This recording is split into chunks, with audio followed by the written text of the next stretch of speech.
The bow of God's wrath is bent, and the arrow made ready on the string, and justice bends the arrow at your heart, and strains the bow, and it is nothing but the mere pleasure of God, and that of an angry God, without any promise or obligation at all, that keeps the arrow one moment from being made drunk with your blood.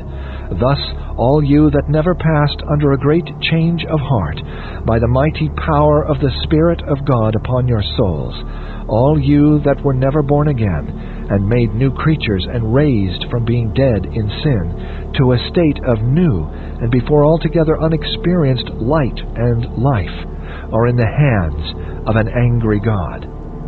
However, you may have reformed your life in many things, and may have had religious affections, and may keep up a form of religion in your families and closets. And in the house of God it is nothing but His mere pleasure that keeps you from being this moment swallowed up in everlasting destruction. However unconvinced you may now be of the truth of what you hear, by and by you will be fully convinced of it.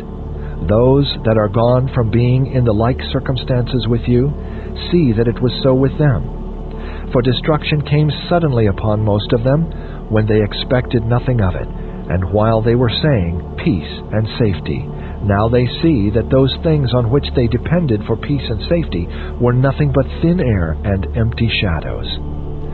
The God that holds you over the pit of hell, much as one holds a spider or some loathsome insect over the fire, abhors you, and is dreadfully provoked.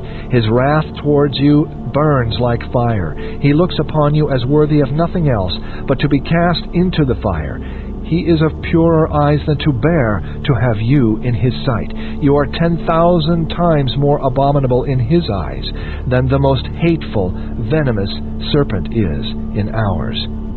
You have offended Him infinitely more than ever a stubborn rebel did his prince, and yet it is nothing but His hand that holds you from falling into the fire every moment. It is to be ascribed to nothing else that you did not go into hell last night, that you have suffered to awake again in this world after you closed your eyes to sleep. And there is no other reason to be given why you have not dropped into hell since you arose in the morning, but that God's hand has held you up. Yea, there is nothing else that is to be given as a reason why you do not this very moment drop down into hell.